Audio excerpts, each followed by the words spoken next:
English మాట్లాడడానికి భయపడుతున్నారా? అయితే మీకోసమే ఈ స్పోకెన్ ఇంగ్లీష్ క్లాసెస్. వెంటనే కాల్ చేసి జాయిన్ అవ్వండి. నమస్తే రమ్మగారు. నమస్తే జయ. రమ్మగారు, కామెంట్స్ రూపంలో మనకి చాలా ప్రశ్నలు వస్తూ ఉంటాయండి. భర్త జాడ తెలియకుండా వెళ్ళిపోతే భార్య పసుపు కుంకుమలతో ఉండొచ్చా? ఎన్ని సంవత్సరాల వరకు వెయిట్ చేయాలి? మంచి చెడికి వెళ్ళాలి అంటే దీన్ని బట్టి ఎలా ఆలోచించుకోవాలి? తను ఉన్నాడని భావించాలా, లేడని భావించాలా, ఏ విధంగా ఉండాలి నేను పర్సనల్గా అన్నట్లుగా ప్రశ్న పెట్టారు రమ్మగారు. ఇది అప్పుడప్పుడు ఎదుర్కొనే సమస్య జయ.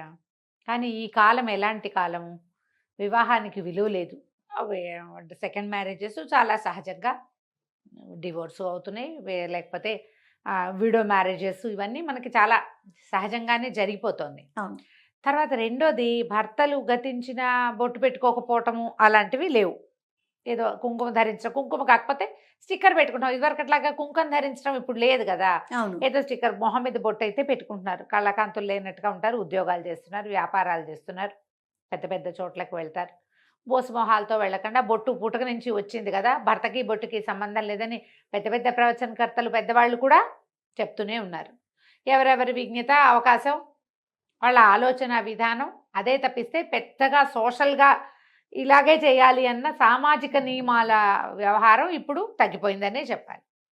అయితే ఇప్పుడు ఎలా, నువ్వు అడిగిన ప్రశ్న ప్రకారం కొన్ని సంవత్సరాలు అయిపోయింది అనుకో, సాధారణంగా ఒక వ్యక్తి ఇంటి నుంచి వెళ్ళిపోయినా, వాళ్ళ వేరబౌట్స్ తెలియకపోయినా 14 సంవత్సరాలు వెయిట్ చేసి, ఒకవేళ 14 ఏళ్ళు అయిన తర్వాత కూడా వాళ్ళు రాకపోతే, వాళ్ళు మరీ వృద్ధులు గనక అయితే శ్రాద్ధ విధి నిర్వహించడం ఒక విధానంగా ఉంది.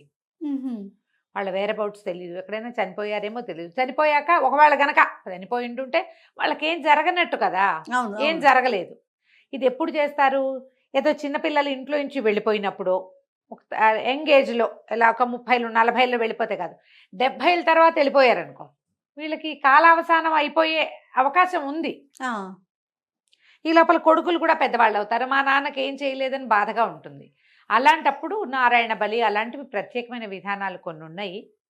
పురోహితులను సంప్రదిస్తే ఆ విధానం తెలియజేస్తారు. ఆ ప్రకారంగా వాళ్ళ పేరుతోటి ఒక బొమ్మ ఏదో చేసి ఇట్లా ఇది నిర్వహిస్తారు.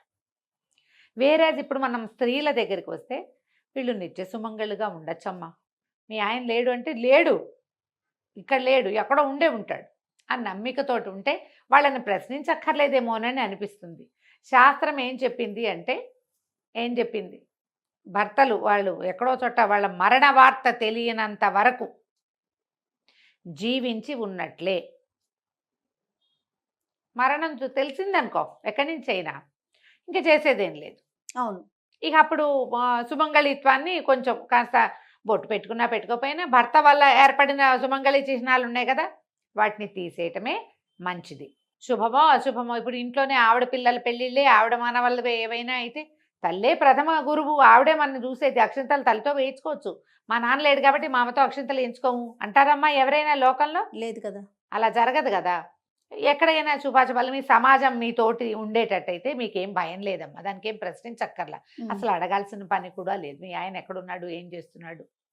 ఆ కాలం చెల్లిందేమో అని అనిపిస్తోంది జయ.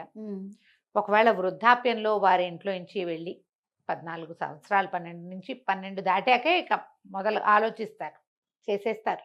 ఇట్లా చేస్తే రేపొద్దున ఈ కుమారుడు కనుక ఏదైనా అయిపోయింది అనుకో, ఆ తండ్రికి ఏమి పెట్టకుండా వీళ్ళ రుణం తీరదు కదా.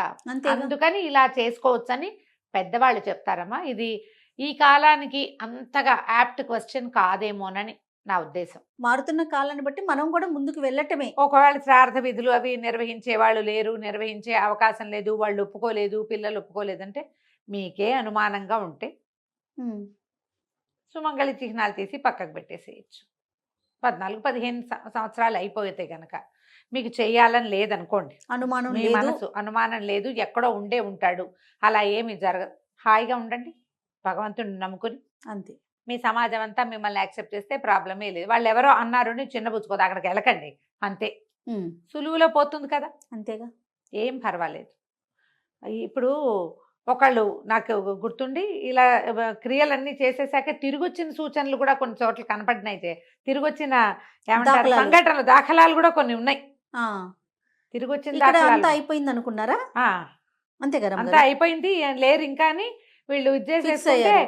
ఆయన కాశీలోనో రామేశ్వరంలోనో ఎక్కడో ఉండి కాషాయ బట్టలు ధరించి ఓసారి ఇంటికి వచ్చారు శ్రాద్ధ విధులు నిర్వహించిన తర్వాత. ఓకే. అలా కూడా జరుగుతుంది అంతేగా. ఎప్పుడైనా.